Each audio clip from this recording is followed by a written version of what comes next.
All right. Welcome, everybody. And of course, welcome to my beautiful guest, Diahnna Nicole Baxter. Happy Tuesday. Happy Tuesday. I'm going to take a sip. Yes. What are you sipping on today?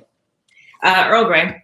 No cream today. I'm going to fix this so it's a little bit more center. I think I'm sipping on a little, it's Kenyan black tea. When my recent trip to Nairobi, I just got some of their black tea and all kinds of other teas. A little bit of cream, some honey, Nice. The caffeine of the day. Right. So how has the week been? Let's chill a little bit before we get into all the juiciness. I know, right? The week has been great. There's been, not going to go into all the details, but a lot of things unfolding, a lot of just news and truths being unveiled, and it's I think I said on the last our last conversation, but I asked for my masculine to be healed, and universe is coming through. So a lot of heart opening, just a lot of heart opening. Yeah. I'm looking at the questions that people put in. Okay. Yeah. Okay, so interesting. Lots of heart opening. So a lot of internal and external work, but a lot of more so internal. Yes, internal and external, mainly internal, but also just acknowledging the internal. We were speaking somewhere else. I can't even remember now. Oh, in Sustainer series that you lead. And I was talking about my teenage-year-old self, right? Like these parts of ourselves that have so many gifts that perhaps we've buried, or perhaps we're just, adulting takes toll. But yeah, these parts of myself that I get to hold right now that are being reclaimed and that are coming back to the forefront because of these heart openings, because of this healing, and just a lot of weeping that turns into just laughter, and then gratitude, and then just really taking the space to just allow all of what's coming up to come up, and hold those different parts of myself as they come back into, and never were separate, but come back into wholeness. So it's beautiful. It's beautiful. Yeah. Nice. Yeah. For me, the week has been full and slow, and a reminder to stay grounded in that new recalibration, and remembering that less is very much more right now, because there's so much that pours through when I really allow myself to be fully present and in my body, and just stay grounded and not getting into the I need to do. That hasn't been too much, but I noticed it was starting to pick up just a little bit these last 2 days, and then I caught myself and resettled, and yeah, so it feels good that I get to have that practice, and I can feel the difference, and I definitely am very much intending to do that for the rest of this month, because it is still a relatively new practice, and it's going to take time before it just really truly becomes second nature, to where I don't have to remind myself, right? But yeah, I'm definitely feeling good right now. I love that. I was going to say something to piggyback that as well. When that comes up, because that's been happening for me too, where it's just like, you go. There is that energy of go, right? We've talked about that. And for me personally, I'm still in this space of, I'm still in winter, I'm in shadow, I'm in unveiling and holding and releasing and letting go and all of that. Yeah. And I woke up this morning because, woke up feeling really good this morning, but the past couple of days, that voice of okay, you You got to get on top of it. It's just like, wait, no. Have we forgotten? Have we forgotten? And it literally is like, I woke up this morning, I was like, no, I am done with this. No, today I am claiming I am done. I am done with this scarcity mindset that no longer belongs to me. It really doesn't. Like we've been there, done that. We're not in the same place. Yeah. You know? Yeah. So, oh my God. Even if it's just for today, I'm done. Yeah. Like for today, no, we're not doing that because it's not the truth. It just isn't. I love that you just said that because I was having a conversation with I'm not sure I want to use the word elder because she's not that much older than me, but I'll say that she's big sister. Yeah, thank you. I got folks calling me elder, and I'm like, okay, hold up. Call me big sis, but not elder yet. Go ahead. There is like almost a 10-year difference, so I'll say big sis because there's enough of a gap. Not enough to be elder, but no, we were having a conversation yesterday, and I was centering again this concept which you just highlighted about we're actually good now. And sometimes it can really take us a second, especially as Black women, to realize like, oh, I've come really far. I'm actually good. I'm factually out of the state I was in before, whatever was before. And everything is actually okay right now. Yeah. Right? And actually they're better than okay. And so can the rest of me, subconsciously, unconsciously, catch up with that and see, oh, we're good. We're good. Yeah. So a lot of that reinforcing, which, obviously we covered in your coaching program, which I came in. Hey, everybody, lots of folks coming in. Let me read these comments real quick. So we have April saying, hey, so family, Alicia, good morning from New Jersey, drinking water and eating oatmeal. Thank you for letting us know where you're coming in from in Hay, New Jersey. Greetings from Inglewood, got chai tea, beautiful. We have El Zakari, hey. Hey, Zakari. I believe that's, Butterfly Generations. So I was going to say something real quick. Sorry, I keep interrupting, but I have to finish this part of it too. Yeah, go ahead. Even if you're not in, I'll speak for myself. Right now, if I'm looking at the numbers literally in my bank account, are they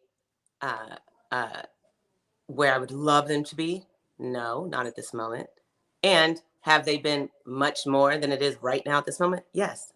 So even when like this dimension, you start to see like the numbers go down or there being less in the account, not less, I mean, literally less in the account than there was, it can trigger that place that's like, see, you're not, because, so the reminder being that too, even if you look around and it's not where it was, where you thought you broke through some old paradigm or what have you, and you did, it's a reminder that you already done it as well. Like, don't get caught up in your circumstantial facts. They're circumstances. They're not the truth. They are going to shift.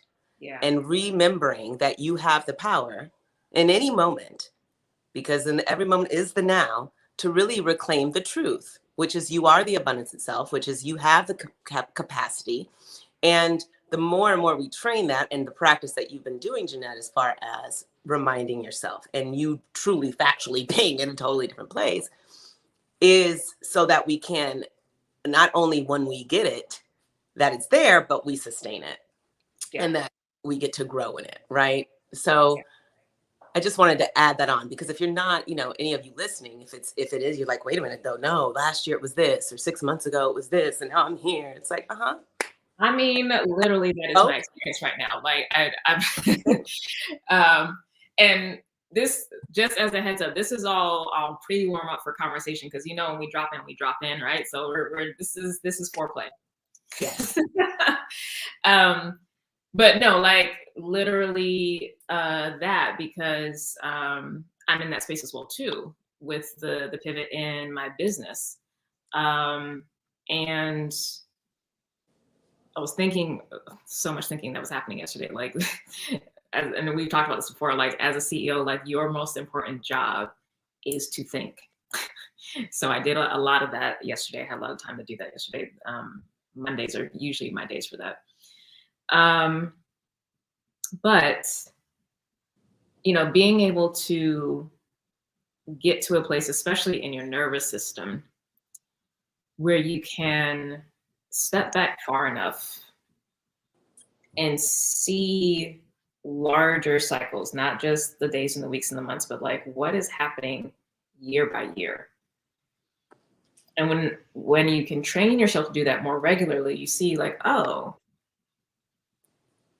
I'm having all these minute experiences in the process, but the overall trajectory is growth, is abundance, is evolution, is transformation. Right? So like, and it's always a both and. So even in, especially in 2020, because Lord knows the ups and the downs, the extremes that I was talking about a lot that I was experiencing personally, and then had to like deal with and recover from the next year. There was still growth happening in the midst of the chaos, in the midst of the transition. So that's been a good reminder for me in particular to come back to, because I am at a place where there is a massive shift in money. There has been a downshift and a pivot in what is going to be offered and how I'm going to be showing up, which will still be the same, but the topics are going to be different, right? Which necessarily means that the people that I'm speaking to, that I would be serving, are going to be different, which means that that's going to be its own growth process of building new relationships and everything. And so, as you said, we've already done this, right? So this stage or this process, I've done in the beginning part of my business, right? Because I went from doing one-on-ones to then shifting to group coaching. And I had to navigate holding that until the group like became a little bit more sizable and then became the thing. And so this is going to be different this time because I'm not doing that in the same way. It's just full like, no, this is just the pivot. But it's like, I know what that looks like. I know what it means to hold steady with something and let it build momentum and grow over time. And so the question is, can you hold center emotionally and do what you know action-wise needs to be done and be tender with yourself emotionally in the process and not allow the experience of the change prevent you from holding steady action-wise. It's like, can you actually just allow for both? Yeah. And that's what I'm going to be testing. I'm not even testing. I'm going to be practicing. You're practicing it now. Yeah. Practicing it like literally right now, right? Yeah, and it's wild because I was rewatching an Oracle Talks from over the summer, and it actually came up that this was going to be happening, and I totally forgot about it. Like it came through, dropped in, and I watched and I rewatched, and I was just like, I literally just spoke everything in terms of like the timing of stuff, how long things were going to be. Like I literally like said it, and like it just didn't land in my subconscious. So it was just like, it was just a download, and Spirit was like, this is what's up. Yeah, I was gonna say, you're channeling, so it's not like you're. Yeah, like I'm not holding, like I really don't hold the message. It's just coming through, right? Yeah. So like it came through, and I was just like, oh, okay, Spirit, like you already gave me a heads up. Cool. Let me just do what it came through that I have to do, and trust that I'm going to be taken care of, and trust what, again, I've already done, because on the outside, it looks like it's different, but it's just applying what I've already been practicing in a different context. That's it. So there's no new me that has to be there. Right. It's not like, oh, you better pause. Something's wrong with you. This is shifted. Better go do this or take this thing or whatever, or spend the rest of your money on healing because you're not ready yet. Bullshit. Yes, you are. You're ready. You've done it before. Yes, it's a different assignment, but you've done it before. Yeah. I have a hello from Andy Esparza in San Francisco. Hey. Welcome. I don't know if you heard Hey. her say hi. Yeah. Hi, Andy. And I love that, like you said, trust. And trust, I think a lot of us often think of trust as like this, ethereal, like, I'm just trusting. And it's like, yes, but trust is honoring through action as well. Right? Like, that's something I've had to really sit with myself when I'm not in action, or I'm really stuck in analysis paralysis or procrastination. Like, look, y'all, it's human. It's part of the human experience, right? Is like, oh, trust. Trust isn't just sitting and being like, okay, I trust, and then I'm going to turn on my Netflix, right? And hey, turn on your Netflix when you need to turn on your Netflix. No shame in that either. But I had to really have a sit with myself, and this is last year, really. It's like, do you really trust? Are you really trusting? Because your actions aren't showing you aren't. Mm. Trust doesn't mean you get to be a victim of your circumstance, right? Trust, like, if anything, it's about honoring through the action, or honoring by taking that next step, whatever that action is, no matter how small it is. Mm-hmm. Because it's that crazy faith that no matter what, I know I'm taken care of. I live in a friendly universe. I am the beloved. I will be taken care of. Mm-hmm. So, and then I get to look at how that shows up in all of my relationships. Yeah. where I'm not necessarily trusting or trusting myself yet. So I just love that you bring up trust and wanted to anchor in like these different layers that trust encompasses, right? Consistency, Yeah. safety. Yeah. I think that's the thing is taking the action even when you're, well, I mean, that gets into courage, but taking action even if emotionally or mentally you're not feeling it, or even if you're doubting, you still go in that direction. Yeah. And I think sometimes, I know for myself, I used to be like, well, why am I going to take this action if I'm still in doubting mode? Because the energetics behind it, it's not going to land the way I want it to. And that's true. Sometimes, everything is energy. Absolutely. And take the damn action. It's Yeah. still, it's still creating momentum, even if you're not collapsing time in the same way, because the energetics were a little doubtful. Yeah. And you're rebuilding trust muscle with yourself, because you're keeping your word to Mm-hmm. yourself, right? Mm-hmm. Or to whoever it is. I said I'd send this by Friday. I do it, What's coming up right now is part of trust, I feel, or what's coming in for me now right now about trust is that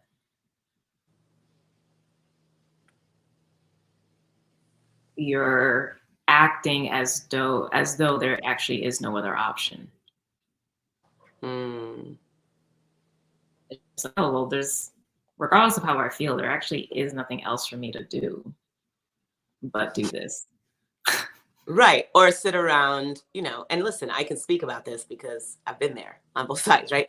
Like, or sit around and question yourself about whether it's good enough, or sit around and maybe this isn't the right, like, not make a choice and just Mm-hmm. do the damn thing, right? Yeah. That's another choice. That's the only other choice you have.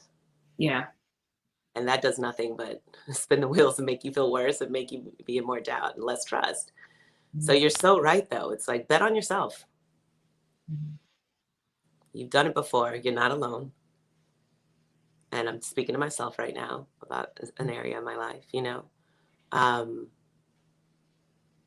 and like you said, and having that grace for yourself, because you are holding them both. And Yeah.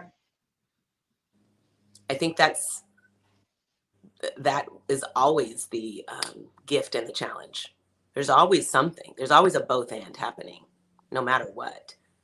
And I think sometimes people, in the healing journey, think that if there is a both, something's wrong. right? Like if this is happening over here, but I'm also feeling to expand here, something's wrong. If my relationship is falling apart, but my career is flying, something's wrong. Like there's always a both and. There's always dichotomies in some ways to hold.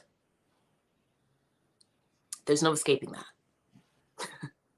I think sometimes, you know, people get on the path or on their path, we're never off our path. But in the healing journey, or let's talk about the spiritual industry, where it's like, okay, I'm going to take a workshop for a weekend and I'm going to be fixed as if there was something wrong anyways. Or I'm not going to think about this other thing, or the all areas of my life, there should be no challenge. It's like, no, that'll never happen. It's like, how do you hold it? And how are you taking care of the container that holds it, meaning you know? Yeah. That's actually great to shift to one of the audience questions, which was how do you handle transitioning from inner work to external collective work? Hello, hello. Oh, let me read these comments real quick while you sit and think about that and take a sip. Let's see, we have a comment that says, it's from Andy. Diahnna Baxter said, doubt and fear cannot occupy the same space. One cannot actively have faith and trust if they have doubt. Easier said than done, right? Doubt's an interesting thing for me because, and I was having a conversation with somebody about this in terms of leadership. It might have been a client actually, because she was like, oh, there's this questioning of myself and all this. And I'm like, well, that's actually a sign of good leadership. We spoke about this. You checked me on this before. Oh, I don't think we had like this immediate conversation, but yeah, I wouldn't be surprised. I'll let you finish this example and then I'll remind you of what you said. Okay. It stuck with me and I needed to hear it. Mm-hmm. Yeah, it's like good leaders are self-reflective. Like I would be concerned greatly if I was dealing with somebody who was in any type of position of authority and power who was not questioning whether what they were doing was appropriate or was not considering the consequences of the decision, like, and like all the things like that. That's good leadership, right? And like, seeking out the counsel and all that, but like there should be self-reflection. Oh yes, we did talk. Okay. But no, it's, I think there's been so much demonization of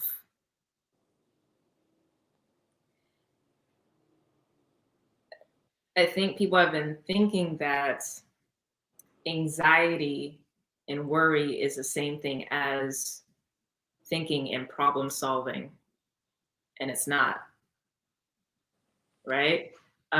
You do actually have to sit and consider things and run through the pros and cons and all of that, and that is a indication for me anyway. It doesn't be for everybody else, but for me it is a good indication of good leadership, and it should be increasing the greater levels of impact or scale that you sit in. Like I'm going to need you to question a lot more the more power you have. Like for real. I'm going to need you to question. I mean, that's how it gets, we get into super shadow and power being wielded as, a deadly thing when you're not questioning, when you're not coming back, checking in, specifically what you said to me at the time, and I really needed to hear it. I was still, making myself wrong about having doubt and about feeling like an imposter, right? Imposter syndrome is very catchy right now in the circles, right? And you were like, well, I'd be worried about you if you didn't care about the impact you were having, or if your, materials, content, the program itself, yes, was good enough, right? Like, of course you should be concerned about that. Of course you want to, and I just didn't think of it that way. And the truth is, it's like, and I forget who said it, something once again, that's something else too. We're living in this Aquarian age where there's just so much knowledge everywhere, right? And that's why I'm always like, I don't know who said it, because if I don't, I don't. It's not mine, right? And none of this is new, by the way, everyone. People get so caught up in like, that was my quote. I'm like, it's not new, boo. Actually, it's a few words different, but it's the same thing so-and-so said in 6th century. Anyways, I don't know why I felt the need to really have to say that. I forget what I was saying now. I lost track of my thought, so it's all good. Mm-hmm. About seeing that differently with all the information. So right, seeing it differently, and the meaning that we're attaching and what we make it mean about ourselves, right? That's really the miracle, is shifting the perception. And yeah, it was making it mean that I wasn't ready yet because I had doubt and because I had imposter syndrome. And that's just the ego's way of trying to keep you safe, It's just trying to keep you safe. Like, no, we can remain the same and comfortable over here. You don't have to put it out there and see. Yeah. And then some of it too is that it's inevitable that you will fail, right? Or fall down, or it's not a negative thing. Yeah. I hope so. It's going to make your programs or whatever it is that you're doing, whether it be mothering, whether it be partnership. And, there's going to be times where there's egg on your face and you get to own that and learn from it. And so what just dropped in is like maybe to play with the both and thing that you're talking about is maybe all the things that we've been taking as being based in fear. What if we took that same framework and based it in love? Because I'm speaking about using doubt from the root of love. So that questioning of your material is like, it's the fear is it good enough to fit in with these other folks and be accepted in that way? And it's more superficial, right? Whereas the doubt from the place of love is like, well, is what I'm bringing, the product, service, or whatever, actually doing what it's meant to do and impacting? Is the quality there truly of the work? It's the same thing. The root is different, so it has a different effect, right? So what would that look like? And I'm just sitting with that because it just popped in. What would that look like to reclaim all the spaces where we are trying to heal or fix or sanitize ourselves with all these things that we think are wrong, and instead use those same things in a loving way? What would that look like? So let's put that out there. Let me get through these comments because folks are just, ooh, this is. I wish I could see them. So I'm so grateful. I know. Okay. So Quincy Xavier is actually going to be our guest for next month. So thank you for joining, Quincy. So who goes by Q? So I'll say Q. Maybe there's a puritanical social training we have that will not allow faith and doubt. Yes. Our education allows for them to occupy the same space and benefit from one another. Yes. Faith is proven by ... I guess you have to continue that statement, but yeah. Both and. That's yummy. So I think that answered that question about how to handle transition inner work to external work. Well, I don't know. No, we didn't answer it. We just went on that tangent. We didn't answer that question. I was like, no, I'm sure it's helpful. Conversations with Oracle. This is how it goes. I wish we had a little bit more context for that question. Well, I think it's about like how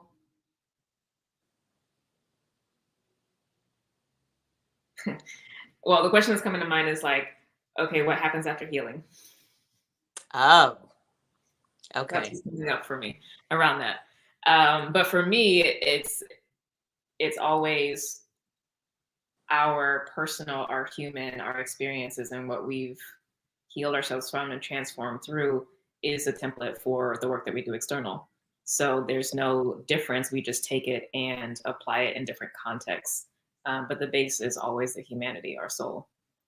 And that's, again, it's pointing back to the thing of like, there's not new things you have to take on. There may be new skills to develop, but that's different than qualities, characteristics, beingness.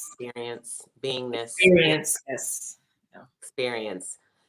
And that really, for whoever asked that question, you're ready. You already have the experience. It's lived experience. And that is enough. And I have to remind myself of that.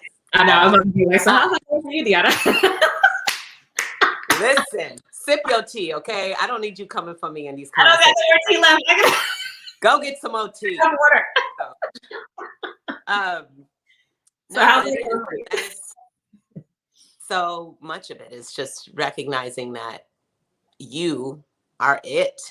You are the program. You are the abundance. You are the source. Capital Y. Yeah. Like, and I think it's still for me a practice I have to come back to, right?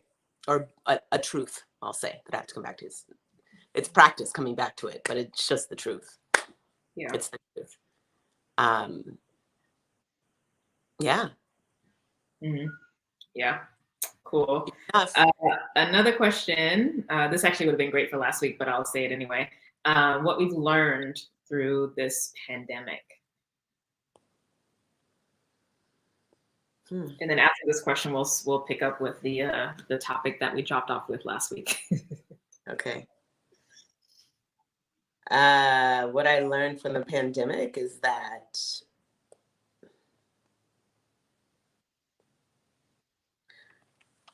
a couple of things. That everything I just said, I am enough. I am the abundance. I am the source of what I'm creating. And it's all within. I thrived during the pandemic. I started a new business during the pandemic, my coaching business during the pandemic. I had to really, go through the fire, like come out of the closet, so to speak, right? Like really start to make myself more visible. It's something I'm still practicing. And that it was just a reminder for me that there is always one power at work. My human mind can't even comprehend the divine order that is happening within the chaos. And that I am afforded the privilege of being able to talk about it even right now, right? I am afforded the privilege of being able to really do what I love and be of service. That's what it taught me personally. And wow, how beautiful is that? Like I still can just be like, oh, just so much thanks, you know, and also being, I consider myself an artist in every area. I'm an artist first, right? But my art as an actress as well. And as a storyteller, all of that shifted. And so much of the pandemic, because we were isolated and I live by myself, I have my dog, but it's me and my dog. It's like, what does your art turn into? And your why gets really clear. Or either you're operating from your why or you're not. Like that gets really clear. If you allowed it, if you listened and you allowed it, there's probably a lot of pruning that happened. And if it hasn't happened, it's not going to be pretty the way it happens, but shit's going to fall off, right? So it's like, for me, it just became really clear. Really, why? Why do you act? Why do you want this particular program to offer of what's coming? Why? What is all this fucking for, right? Getting right back to that core question. Yeah, that's what it was for me. What about you? Why do you act? Girl, don't start. Go to your why. I'm curious. Oh, you're curious. Okay. Yeah. Why do I act? I act because acting is the most, I believe, one of the most transformative art forms. You can watch someone else on a screen and literally be taken away in that story, feel their feelings, go through their experience, and be healed. It's a healing art form, not only for the audience, but also for the actor. Because, you know, those of us that are really about the craft and really, really love the craft, we understand that it's not just saying lines. It's not even about coming up in with a certain emotional reality. It really is about sitting with the truths of those circumstances, letting them come into your pores, putting on that other person's shoes. It's not just writing on a page, right? I got a play right here, one of my favorites, Bernadette the Border, shout out to Pearl Cleach. But it's these words, these scratches of black that are symbols, are windows to a whole nother reality. It is a portal. This story is, and if it's not literally the people here, someone listening or watching, it's their story. The story is always in the room. If we're all one, the story's always in the room. So it's a sacred act, when, like, I'm on a veil right now for a really beautiful role for a film, and I'm playing a mother back in the late 60s, Black mother, who's like Kennedy level rich. And I can't give it all away, right? We're under NDA, but my son wants to marry somebody out of his class. And I'm like, hell no, right? But stepping into her shoes, it wasn't just about, I'm not letting my son, and I'm rich and I'm powerful and I don't care. No, I love my son.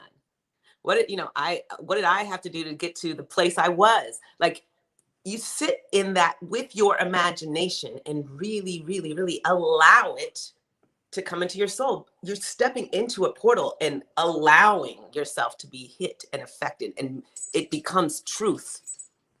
That's also why, you better know what you're doing energetically as an actor as well, because it is portals you're going through and you have to protect your energy in and out. But to me, it's one of the most healing art forms there is. Now, mind you, there's a lot of crap out there. I'm not even gonna lie, right? There's a lot of stuff where I'm not even interested in some stuff that gets sent my way. But y'all know there's certain stories that you could name right now that have forever had an impact on your life.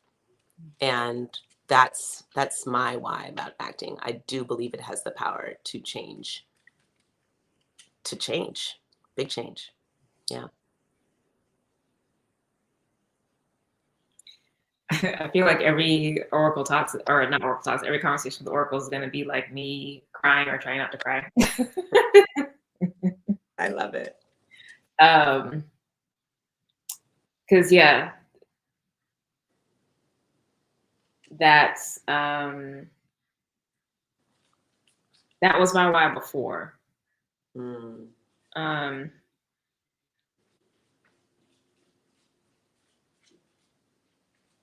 With acting,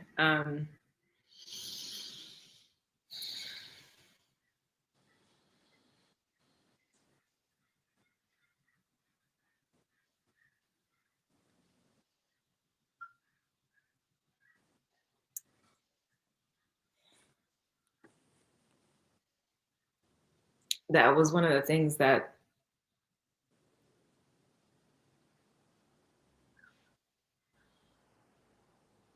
Spirit gave for me to incorporate as one of many things in my healing journey 20 years ago. It was that, it was dance, it was singing, like it was along with therapy and like all the things, but acting was one of them. And so that was my why for even, because my background was music. It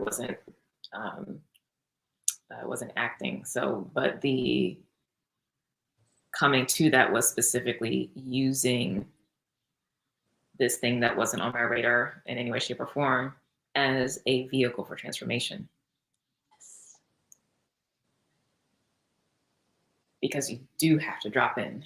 You do have to get really clear about your emotions. You do have to live in it with another, with a lot of others, actually. A lot of others. Yeah. And you get caught when you lie. it gets real clear to see when you're not being honest and you're acting. Right? Oh, yeah.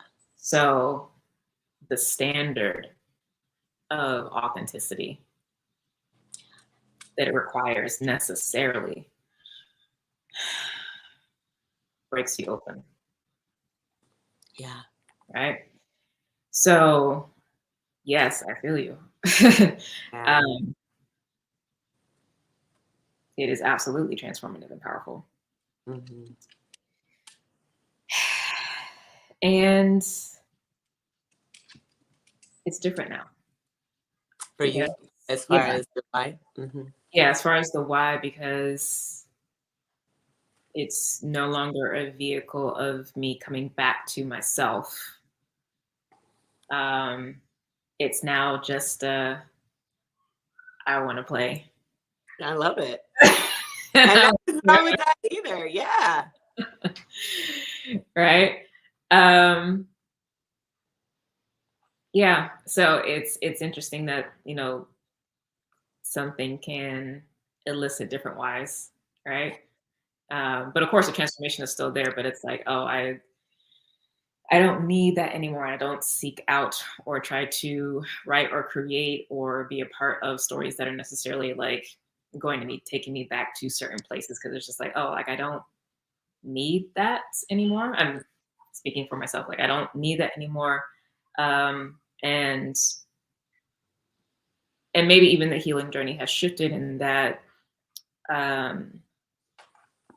centering and prioritizing the fantasy and the sci-fi and those things that are not constantly referencing trauma. Yeah, not all acting. Not to say that I was like doing a lot of those, like I wasn't like that when I was or my training was happening in college, so it was like all the classics, and like so I wasn't like doing any like heavy shit, but yeah. So anyway, so I feel you on that. I get that. Thank you for responding. Well, thank you for asking, because I don't think I've really dropped in a while, and let me be very clear, like I've been in and out within like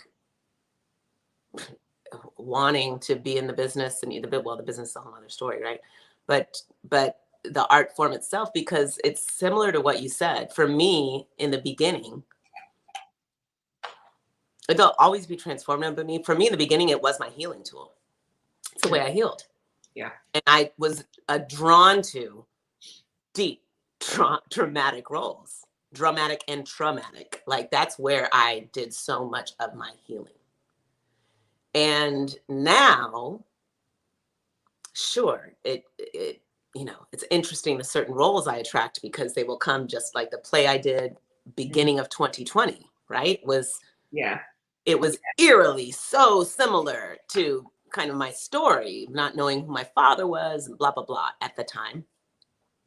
And so spirit will still deliver things where it's like, yep, here you go. Thank me later. This is going to help accelerate your healing in that way. Mm-hmm.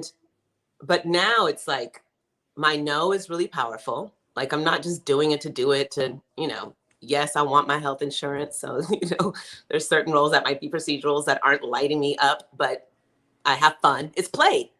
There's lots more play now, a lot less like, and I still love those roles, but I don't need them in order to feel alive anymore. Does that make any sense?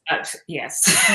No, I mean, because like literally, like, you know, when for anyone who has actually suffered from like true clinical depression, like, you know, the numbness that is there. So just being able to get to a place where you just feel is important. Also, side note, I'm glad Spirit reminded me again. High key, I love the shift in these roles that are coming through with you being like this high, you know, high society woman. I mean, I know all the wealthy. I'm like, oh, I'm loving this wealth, honey. When we shot American Crime Story, and I was playing Ann Jordan, and just, you know, she's a real woman, so I got to look her up and just sit with, what is it? What does it feel like in your body to have more money than you know what to do with? Like, sit with that shit. And how does let's actually take a moment and sit with that. right? You notice how we both just right. So I hope folks are seeing this. Like we just both sat back and relaxed. Look at that. There's just a shift of like, oh, all my needs are met. And then some. I don't think I'm interested. No. Like there, there's just, so yeah, spirits. I'm like, thank you, spirit. You know what I'm cultivating. So, yeah. yeah. I love that. Well, I'm super excited you're on the veil. That's like that's always good to know because you're just like, I know it's just me and one other person. So Thanks. Yeah, it was great because I actually we had meetings with the director for our callbacks. It wasn't even like a acting callback. It was like meet with the director and let's talk about the role. And so that was amazing. Black woman director. She's the writer director. Yeah. And so it was great. It just felt good. This is the other thing that I am missing. What I miss and what I love about acting and filmmaking is the collaboration. yeah. Right? Creative collaboration. Like how fun was it just to talk about the role and how I was inspired by her, or what came up for me. And oh, that's different. I never thought about that. And this and this and this, and what her intention is behind this whole film. Like that's the stuff that, you can see me right now. It's like, it gets me lit up regardless of what happens. It's like, oh, it's reminding me of what I miss. Right. And I'm sure I'm even hungrier for it because of isolation. Right. But the collaboration aspect is, and this, like, it's so much fun. Oh yeah, no, I'm remembering, the journey through my first short film and that having conversations with y'all and really talking about, especially with my favorite character, the goddess of chaos, the god of chaos, because nothing I do is ever surface level. So, it's easy to be like, oh, the god of chaos is like the antagonist, the bad character. And it's just like, actually, no, there's a lot more here. We're literally talking about gods of existence. Yes.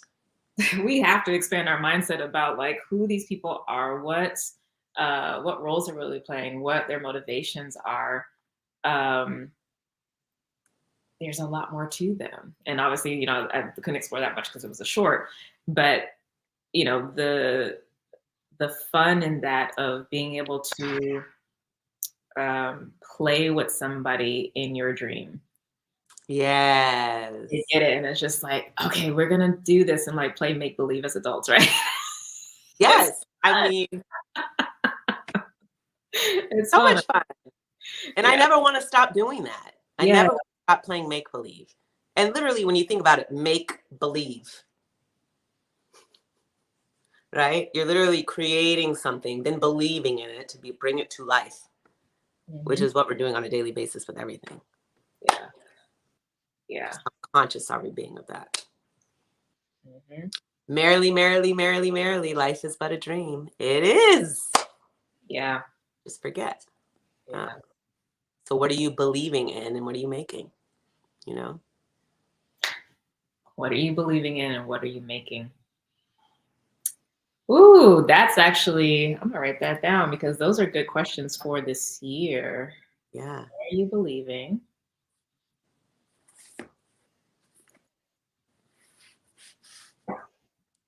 What are you making? And yes, and understanding that whatever you're making, it's default of whatever you're believing anyways. But yeah. Right. But sitting with those questions, which I will as well. But I always love to think of that when I think of playing make believe. And I'm like, why is this any different than your daily? Like I said, when I got up today and I was like, no, today we are done. Like, no, today we are done. That is a lie. Today we are embodying the wealthy, powerful, compassionate woman you are. Period. Done. That's the truth. Yeah. And hopefully we'll get to late afternoon with that belief, and might have to come back into alignment. You know what I'm saying? But Yeah. and this is the practice. What are Mhm. you believing in? Because the universe is like, sure, yes. The universe is not being like, well, you were a good person today. Yeah. So even though you're believing in your lack, I'm going to deliver something. No, it's not about any of that. It's really simple. What are you believing in? The universe is like, okay, and so it is. Okay, and so it is. What do you choose? All right. Yes. Right. Think about the consequences of my thoughts and my beliefs and my actions. What? All right. So that was lovely foreplay. Now that we are maybe like 10 to 15 minutes left in our hour, we'll actually get into the conversation. So picking up with our convo from last time, as we talked about so many things, but a lot of what was coming in towards the end was, um, cycles in our family, ancestry, lineage. Oh, Hold on. Did I lose you? Am I here? I'm so sorry. Okay, I'm here. back. Okay. Turning off a notification, and then it's like, she's gone. I love it. So we were talking about with, ancestral lineage. Sorry, I was trying yeah, to. yeah, no, you're fine. So we're picking up with, how do we deal with a lineage that we don't align with? And this came up a bit because we were talking about, problematic family members, right? But how, at least right now, how are you navigating that for yourself? I'm navigating. I don't want to share everything because it's very sacred and private right now. Yeah. What's that? I'm just prefacing that by what I'm getting ready to say. I did finally have a conversation yesterday with my biological father.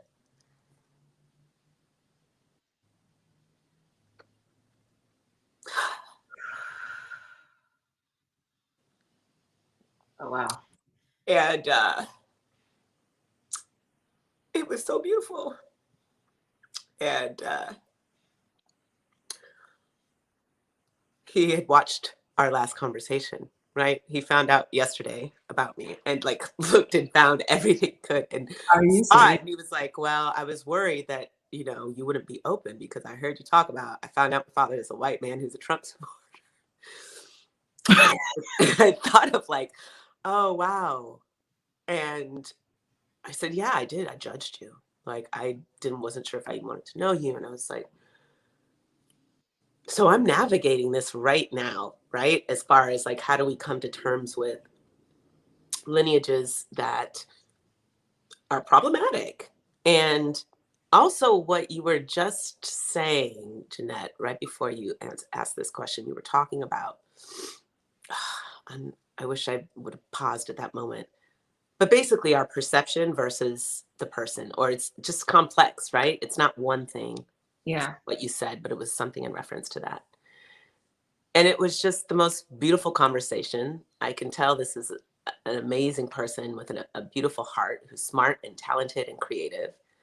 And if it was different circumstances, I would just chalk him up from outward looking in without ever speaking to him as like, fuck you, you're a racist white man. That's what I would have done. And there's still layers, right? But I'm not sure how to navigate this. But what I'm understanding so far is that to the degree that I dismiss, don't allow myself to be curious about, see it as wrong or not worthy of even being investigated, that's what I'm doing to myself because it is part of me. Yeah. So that's what I'm coming to terms with now. It's like, how do I embrace myself when so much of my identity has been in reaction and resistant to white folk and white supremacy, right? Now, white supremacy and white folk are not the same thing. Right. But they're also inseparable. Right. So it's not the same thing, but it's inseparable. So it's like, and you know, I asked this in my container, like, what does it look like for you as a woman of color to not have your identity wrapped up in being in reaction to white supremacy, white people, or even America? What does it look like for you not to even not even be where you live from? Well, it looks like what we just did, which was like set back. Exactly. Which my nervous system experienced when I was on the continent, when I was in Africa. Yeah. Right. So I'm navigating it, and it's just like having that conversation. I was just like, oh, how many people have I dismissed and just not allowed? And listen, not everybody deserves a space, but have not allowed in at all because of my illusion, my projection. Yeah. Based on old trauma and current trauma, right? And what does it look like now to start to really accept my wholeness, even if that ancestry, I don't even know how to put it into words, girl. I'm in it right now. No, I didn't know this, so I'm gonna put you on the spot.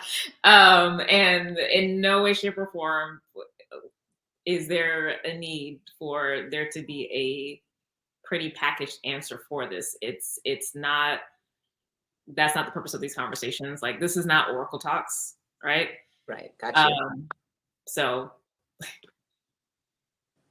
this is our conversation that people get to sit in on.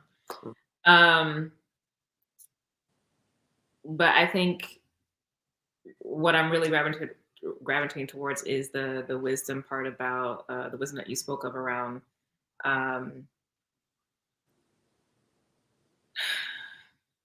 essentially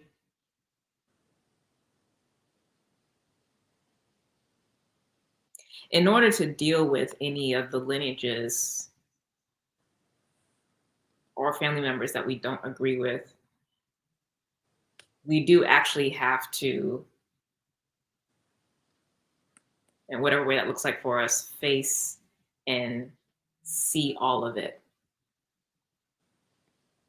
Like, we actually have to engage in it. And I think for myself, what I know I've been doing is not wanting to engage at all. And that's not healing. It's just avoidance.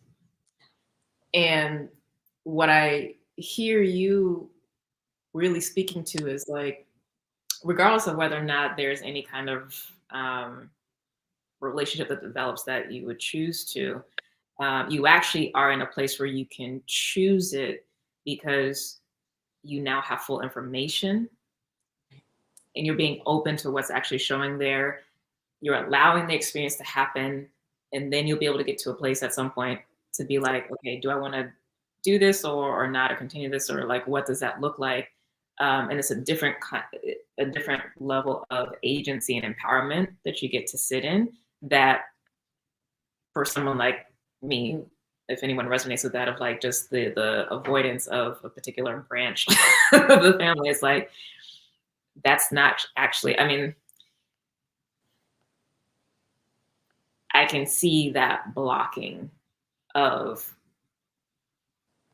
other things that might be there that I'm missing due to projection or walls for like one or two folks who were iffy. Like, is that everybody, or is it just that one or two folks? Right. And how much potential love or support or connection, either in person with family or even ancestry, you're not even allowing yourself to have access to because you're demonizing the entire line. Speaking for myself. So yes, thank you for sharing that. I know I needed that, and it is something that has been, because it's my father's side of the family too. That's something that specifically has been coming up as well as opening up to that side of the family. There's been a lot of DNA reconnections, or connections, not even reconnections, because I don't know anybody on that side, through 23andMe. So at some point, there is going to be some connecting with folks beyond my father, who I've never even known or connected to, because I don't know that side of the family at all. And additionally, doing my own internal reconciliation work with the most likely slave owners in the family. Definitely on the mother's side. I don't know about the dad's side. And that's more ancestry, because I don't know anyone that's actually white that's closer. Right. So, you know, yeah. It's deep. Yeah. It's deep. And it's interesting because it ties back into, for me, it ties back into acting. And acting, there has to be a certain level of acceptance that that potentiality lives in you, because you're not, a lot of this too, let me go ahead and give shout out to Diahnna Castle at the Imagine Life, because she really shifted. She basically teaches transformational studies as a way of acting, right? So understanding the potential for me to be a killer, to be a pedophile, to be the darkest things that you would never even want to, it lives within me. So therefore, if I get a role that has these things that Diahnna would be like, hell fucking no, I would never, right? I have to open up all of myself to be like, okay, let me step in this person's shoes. Let me live through their circumstances, what have you. That being said, me wanting to, even in this particular circumstance, just see a Facebook page and be like, oh my God, and be horrified and just be like, that's a Trump evil. On a deeper level for me, it was also a way for me to protect myself. Not because of his beliefs around like different politics and what have you, but around, it was a way for Diahnna, grown woman, to protect the little girl who has gotten disappointed and abandoned from this daddy shit her whole life. From the first man she was told was her father, to the second man she believed was her father, to the third. And both those first two did not show up with love and welcoming acceptance. And then this man, I'm like, okay, I'm going to go ahead and label it all evil. So that way, when it does show up and disappoint me, I'm good. Yeah. But then it shows up and it's like open arms and this open heart and like this welcoming, this, I wish I could have been there. And I'm like, holy fucking shit. This is wild. Like, we're definitely going to talk about this, because I'm so excited for you, but I'm also just like, wow. Same. Because so there's like healing on a level of even expecting the masculine to abandon no matter what. Yeah. And that's not happening. And it's coming through a person from the outside who I would never give the time of day to allow in my life. Do you see them from the outside? Like I said, the human being, that's not the truth. Yeah. So it's like, wow. And thank you. And then internally, what does that look like? Yeah. These parts of ourselves that we're labeling this way or that way, or we're just not even looking at, where we get to embrace them on another level and really listen. It's the both and again. I have the oppressor in me and I am the oppressed. Period. And you couldn't have got me to say that even 2 months ago. Right? Interesting. No. I know. So resistant, right? It's like, girl, if you don't look at your light-skinned ass, right? But still, so resistant.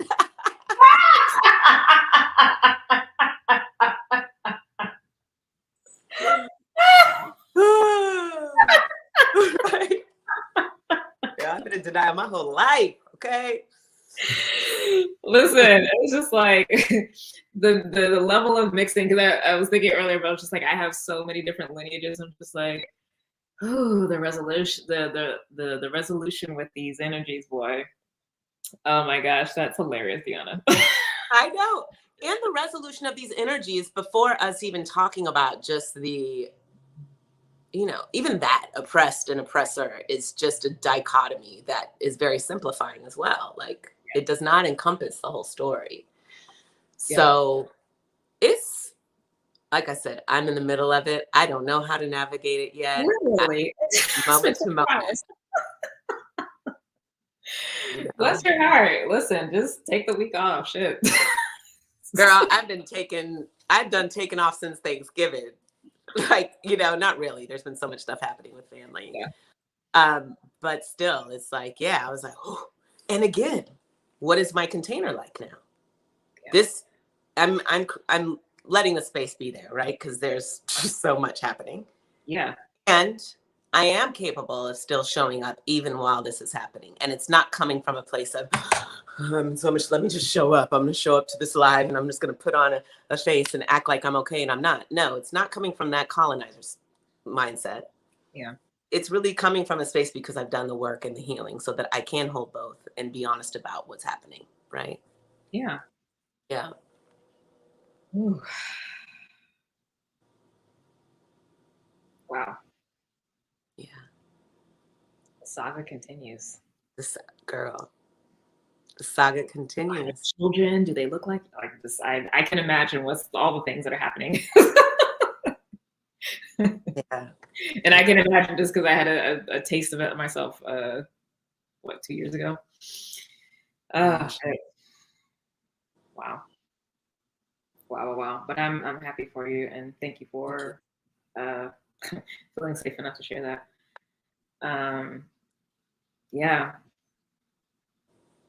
We do the best that we can, and that best looks different at different stages of our life. Yes. So again, there's no right or wrong answer. There's no pretty package. It's just like what's actually feasible for you to do right now. That's how you navigate it.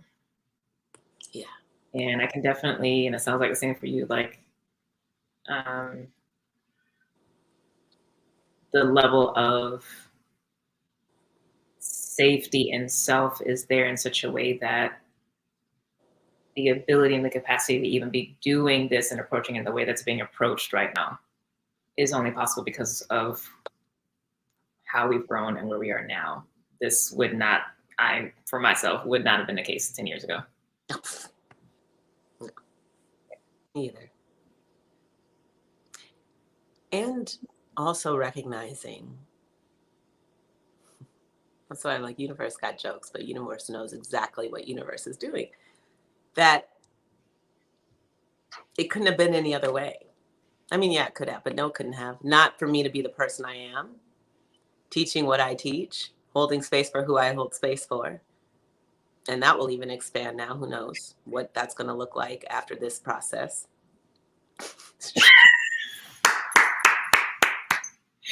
Come on, white women. Who knows what that's going to look like. So, it's, yeah. Again, like you said, when you can look back, take that bird's eye view, look at the patterns, look at, hindsight is 2020. And it's like, wow. And yeah, I couldn't hold myself in this space right now with everything's happening unless all that other shit happened before. Right. Yeah. That's a trip. Yeah. All right. This feels like it's a nice place to complete. How does that feel for you? It feels good for me too. Yeah. Thank you to everybody who has come in. Alicia Curl says, Diahnna, you're speaking to my heart. Thank you for sharing your story. Yeah, family things are. Yes, Alicia. Things. I'm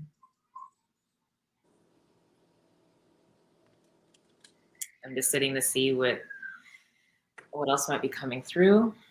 Because this feels like this was like a 2-part conversation. So I think next week will be new energy period. But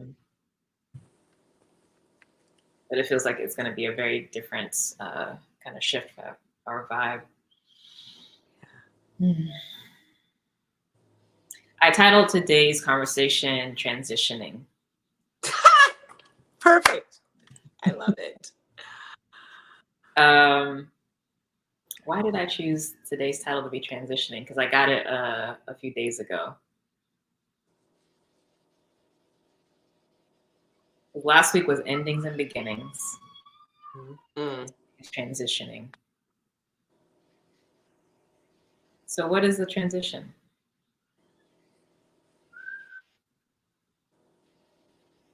Let's sit with that for a moment. What is transitioning?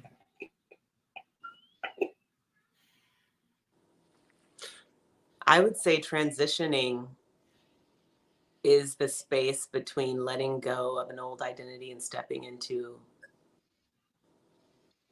I don't want to say a new one, just one that is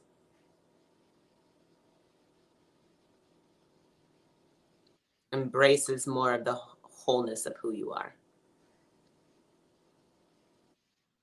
If I look back at many a transition in my life, it is that. It is letting go of an old identity and stepping into, I'm just going to say new one for the sake of saying it right now.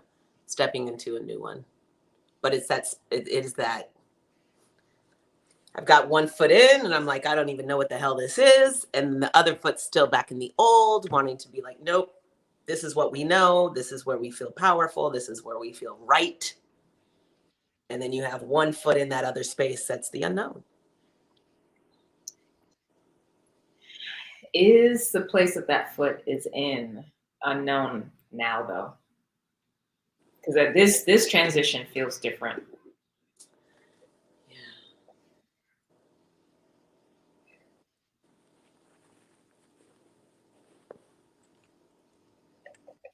What do you mean it's the unknown now? Because this feels like a coming home in such a way that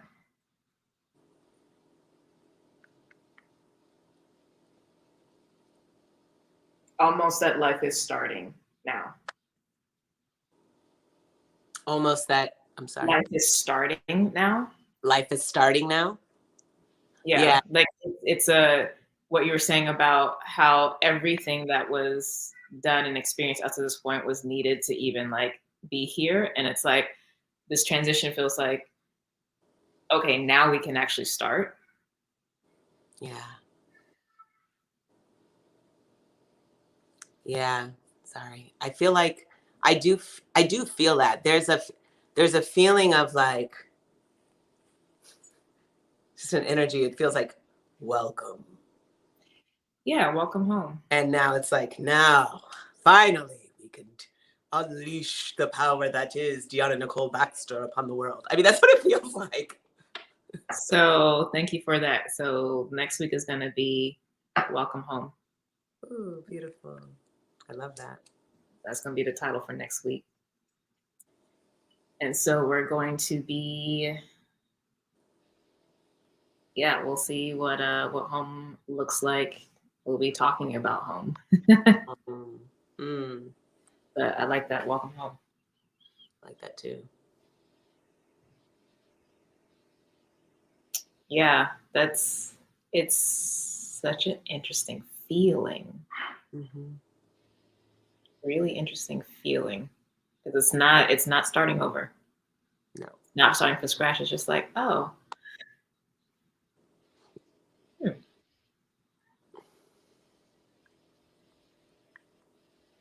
And there's a lot of space here.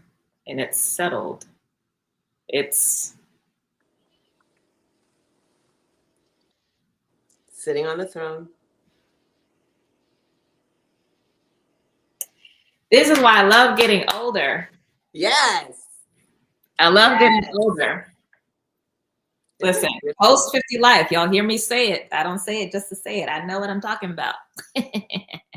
Post 50 net. Right.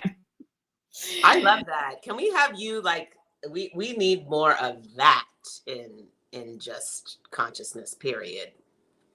When it comes to getting older and embracing and looking forward to it more and more, and really acknowledging the gifts that it has brought, is bringing, and the gifts that are to come, and not being just so caught up in the superficial, like, oh God, my crow's feet or whatever. I'm there too.